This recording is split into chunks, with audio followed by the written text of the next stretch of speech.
राधे राधे बहन भाइयों, जय श्री कृष्णा। तो आज मैं आपको आदेश आया हुआ है जिसको दिखा देती हूँ। समस्त आंगनबाड़ी केंद्रों पर यानी किस चीज़ का गठन करना है और प्रत्येक आंगनबाड़ी को करना है अपने केंद्र पर। इसमें कौन कौन अधिकारी शामिल होंगे ये भी हम आपको बता देते हैं। निदेशालय बाल विकास सेवा एवं पुरस्कार उत्तर प्रदेश लखनऊ 4 अगस्त का निकला हुआ आदेश है बहनों, अभी 2 दिन पहले का। समस्त जिला कार्यक्रम अधिकारी, समस्त जिला प्रभारी कार्यक्रम अधिकारी उत्तर प्रदेश, यानी समस्त जिलों के लिए है ये विषय। इसका समस्त आंगनबाड़ी केंद्रों पर आंगनबाड़ी समिति, आंगनबाड़ी मैनेजमेंट और यानी एएमसी का गठन, यानी आंगनबाड़ी मैनेजमेंट कम्युनिटी का यानी गठन होगा एएमसी के गठन में संबंध में। तो यानी ये गठन किस चीज़ का होगा, इसका क्या कारण है कि ये गठन करना जरूरी है। महिला एवं बाल विकास मंत्रालय भारत सरकार के पत्रांक संख्या दिनांक 2/6/2026 का संदर्भ ग्रहण करें, जिसके द्वारा मिशन सक्षम आंगनबाड़ी और पोषण 2.0 के अंतर्गत प्रत्येक आंगनबाड़ी AWC के स्तर पर एक सामुदायिक आधारित संस्थागत व्यवस्था के रूप में आंगनबाड़ी प्रबंधक समिति AMC का गठन किया जाने का निर्णय लिया गया है। यह समिति आंगनबाड़ी कार्यकर्तियां AWWS को इनके दायित्वों के निर्वहन के सहयोग प्रदान करेगी तथा स्वास्थ्य, पोषण एवं प्रारंभिक बाल अवस्था देखभाल व शिक्षा ECCE के क्षेत्र में सामुदायिक सहभागिता का सुदृढ़ करेगी।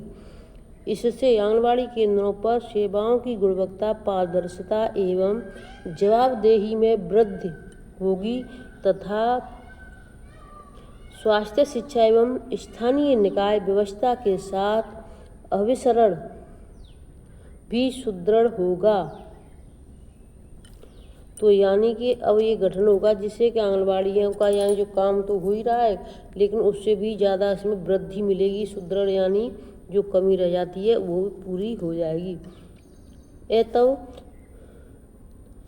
जनपद में के समस्त आंगनबाड़ी केंद्रों पर संबंधित बाल विकास परियोजना अधिकारी के माध्यम से आंगनबाड़ी प्रबंध समिति का गठन अतिशीघ्र सुनिश्चित कराया जाए। यह समिति पूर्णतः महिला सदस्यों की होगी तथा भारत सरकार द्वारा जारी संलग्न दिशा निर्देशों के अनुसार निम्नानुसार गठित की जाएगी। तो यानी इसमें जो भी सदस्य होंगे इससे सारे सदस्य महिला होंगी। अब इसमें क्या क्या करना है इसमें देख लो। 6 सदस्य बनेंगी टोटल, 1 2 3 4 5 6। और सबसे पहला क्रम संख्या, सदस्य, पदनाम और संख्या। किसके 2 सदस्य होंगे, किसके 1 होगा। क्षेत्रीय मुख्य सेविका अध्यक्ष बनेगी, 1 सदस्य हो गया। आंगनबाड़ी कार्यकर्ती संबंधित केंद्र पर तैनात सदस्य सह संयोजक, यानी आंगनबाड़ी है वो संबंधित केंद्र पर तैनात रहेगी तो वो सदस्य सह संयोजक होगी। तीसरा है आशा कार्यकर्ता संबंधित केंद्र से संबंध, ये सदस्य हो गया आशा का। और चौथा है आंगनबाड़ी केंद्र में पंजीकृत 3 से 6 वर्ष के बच्चों की माताएं, 2 चाहिए। 3 से 6 वर्ष के बच्चों की माताएं कितनी, 2। अब 5वां है स्थानीय स्वयं सहायता समूह SHG, स्थानीय NGO CSO की महिला सदस्य, यानी चाहे तो वो स्वयं सहायता समूह की महिला हो, ठीक है, स्थानीय NGO हो, कोई CSO हो, उसमें से कोई महिला सदस्य हो सकती है। एक ये हो गया। और 6वां है निकटवर्ती राजकीय प्राथमिक विद्यालय की महिला शिक्षिका। राजकीय प्राथमिक विद्यालय की, यानी प्राथमिक विद्यालय जो 5वीं क्लास तक के होते हैं उसकी जो शिक्षिका वो महिला होती है तो वो एक होगी। कुल सदस्य होंगे इसमें 7। तो आप देख लो। और इनके हस्ताक्षर होने ये प्रति महीने होगा या 1 महीने कब होना ये भी इसमें देख लेते हैं।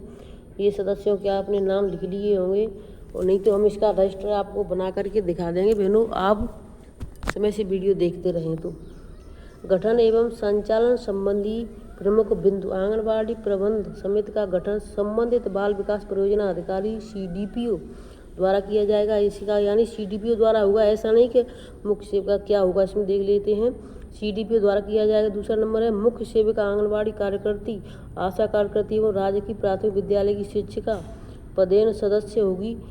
शेष सदस्यों का चयन प्रत्येक 2 वर्ष में परिवर्तित किया जाएगा। यानी कि देखो, इसमें ध्यान देने वाली बात है। तो देखिए, इसमें देखिए मुख्य सेविका बनी रहेगी, आंगनबाड़ी हमेशा रहेगी, आशा हमेशा रहेगी, और विद्यालय की जो टीचर वो भी रह सकती हैं 8-8, 4-4 साल सदस्य होंगी। ये सदस्य होंगे। शेष सदस्यों का चयन 2 वर्ष में परिवर्तित किया जाएगा। यानी ये रहेंगी आंगनबाड़ी और ये आशा तो हमेशा ही रहेंगी, बाकी सभी सदस्यों का यानी परिवर्तन 2 वर्ष के अंदर कर देना है। क्योंकि देखिए, हो सकता है टीचर चली गई, बच्चे 6 वर्ष के वो पूरे हो गए, बच्चों की माताएं निकल जाएंगी, तो ये परिवर्तन करता रहेगा। आगे है और इसमें तीसरा पॉइंट है समिति की बैठक प्रत्येक 2 माह में कम से कम एक बार, यानी हो सके तो ये हर महीने करो, यानी अगर हर महीने नहीं कर पा रहे हैं तो 2 माह में कम से कम एक बार संबंधित आंगनबाड़ी केंद्र पर आयोजित की जाएगी। इस बात का ध्यान रखें। चौथा पॉइंट है बैठक के कोरम हेतु अध्यक्ष एवं सदस्य संयोजक समेत 7 में से न्यूनतम 4 सदस्यों की उपस्थिति आवश्यक होगी। यानी जो अभी मैंने 7 सदस्य बताए थे उसमें से कम 4 तो आपके केंद्र पर उपस्थित होने चाहिए। तो 4 कौन?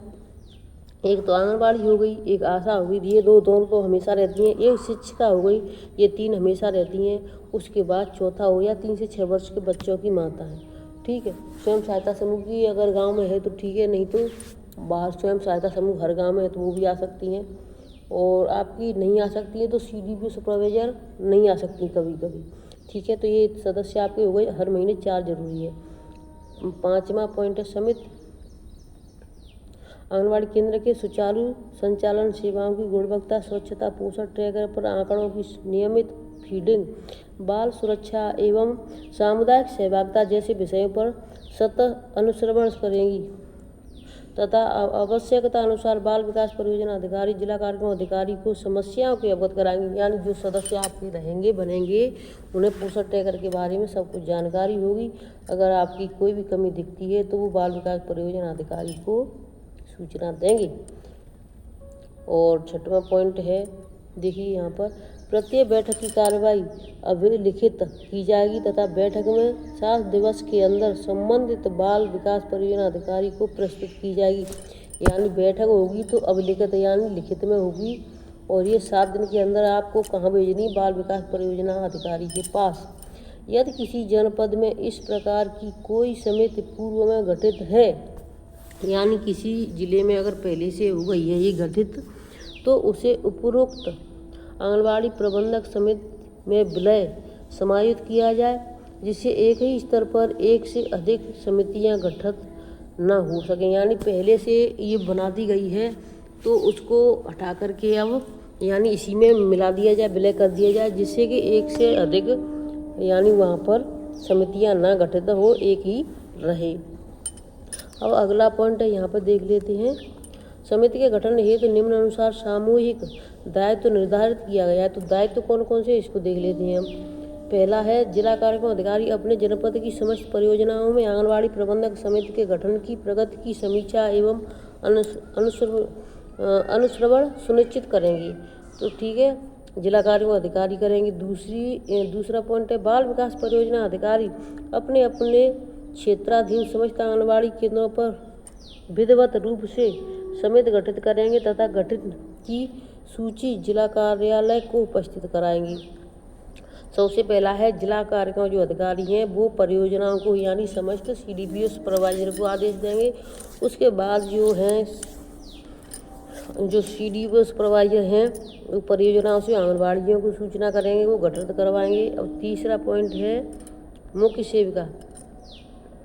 मुख्य सेविका अपने अपने सेक्टर के यानी CDPO देगी सुपरवाइजर को आदेश के अपने अपने, उसके बाद सुपरवाइजर देगी आंगनबाड़ी को अपने अपने सेक्टर के अंतर्गत समिति के गठन, नियमित बैठकों की सुव्यवस्थित संचालन में सहयोग करेंगी तथा प्रगति से बाल विकास परियोजना अधिकारी को अवगत कराएंगी। आंगनबाड़ी कार्यकर्ती सदस्य संयोजक के रूप में समिति की बैठक आयोजित करेंगी तथा कार्रवाई का अभिलेखीकरण सुनिश्चित रखेंगी।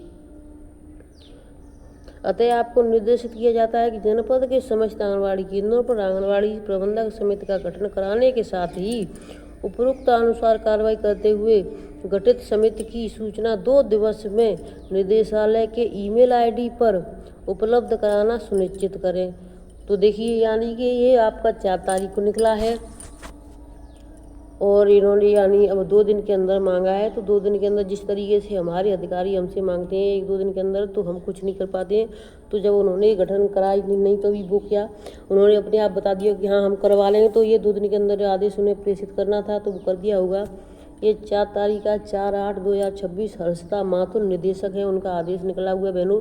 तो इसका रजिस्टर बनाना होगा, सभी बहनें ध्यान से देख लें और इसका रजिस्टर हम बहुत जल्दी बना देंगे आपको आज 1-2 दिन के अंदर। तो हम बहुत जल्दी वीडियो बना करके डाल देंगे रजिस्टर की किस तरीके से क्या क्या करना है और आप सभी बहनें वहाँ पर बना लें। निम्नलिखित को सूचना एवं अवगत कार्रवाई हेतु प्रेषित अपर मुख्य सचिव महिला एवं बाल विकास विभाग उत्तर प्रदेश शासन को सादर सूचनार्थ। दूसरा है महानिदेशक स्कूल शिक्षा उत्तर प्रदेश, समस्त जिला अधिकारी उत्तर प्रदेश, समस्त मुख्य विकास अधिकारी उत्तर प्रदेश। तो यानी सबको आदेश सूचना कर दी गई है। हर्षिता माथुर आपके जो निदेशक हैं। तो आज की वीडियो को यहीं पर रखती हूँ। मैं एक और जानकारी देना चाहती थी बहनों, लेकिन वीडियो थोड़ा लंबा हो जाएगा। देखिए इसमें ECC एजुकेटर लाभ का पद नहीं, ग्राम प्रधान के खिलाफ कार्रवाई अवैध है। प्रयागराज की ग्राम प्रधान को हाईकोर्ट से राहत पद से हटाने का आदेश रद्द कर दिया गया है।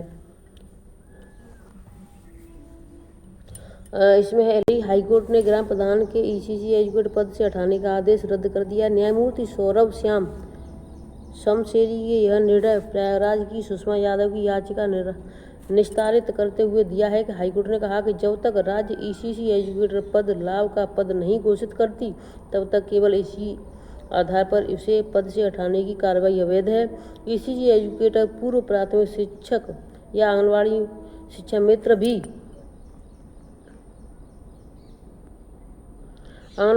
मित्र भी कहलाते हैं। यह महिला एवं बाल विकास विभाग के अंतर्गत आंगनबाड़ी केंद्रों में 3 से 6 वर्ष तक के बच्चों को स्कूल पूर्व शिक्षा प्रदान करते हैं। उत्तर प्रदेश सरकार ने इनकी नियुक्ति मिशन शक्ति और निपुण भारत अभियान के तहत की। ग्राम प्रधान पर आरोप था कि वे ECC एजुकेटर के रूप में मानदेय ले रही हैं। उन्हें 8 जुलाई को पद से हटाने का आदेश दिया गया था। कोर्ट ने पाया कि आदेश पारित करने वाले प्राधिकारी जिलाधिकारी ने हाईकोर्ट के ही नीलम निगम बनाम यूपी राज्य 2020 फैसले का ध्यान नहीं रखा। उसमें स्पष्ट है कि जब तक राज्य सरकार किसी पद को विधिवत लाभ का पद घोषित नहीं करती तब तक केवल राज्य निर्वाचन आयोग के 28 जून 2010 के सर्कुलर के आधार पर किसी निर्वाचन ग्राम प्रधान को पद से नहीं हटाया जा सकता। कोर्ट ने टिप्पणी की कि जिलाधिकारी ने अपना निर्णय पूरी तरह उस सर्कुलर पर आधारित किया जिसकी कानून में कोई वैधानिक मान्यता नहीं है। याची की तरफ से अधिवक्ता डॉक्टर राधे श्याम और सुमन कुमार यादव ने तर्क रखा, जबकि राज्य का पक्ष CSC राज्य कुमार सिंह ने रखा। तो यानी कि ग्राम प्रधान है, उन्होंने एजुकेटर की भर्ती फॉर्म डाल दिया है। तो लोगों का कहना है इन्हें प्रधानी से हटा देना चाहिए, पद से हट जाना चाहिए।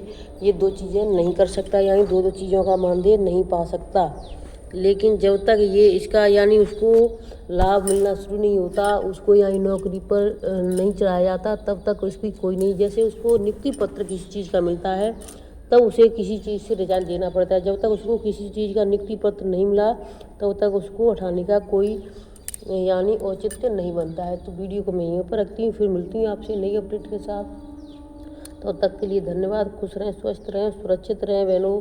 बारिश 4 दिन से नहीं रुक रही है, बहुत ज़्यादा मौसम ख़राब होता जा रहा है और खेतों में पानी बहुत ज़्यादा भर चुका है।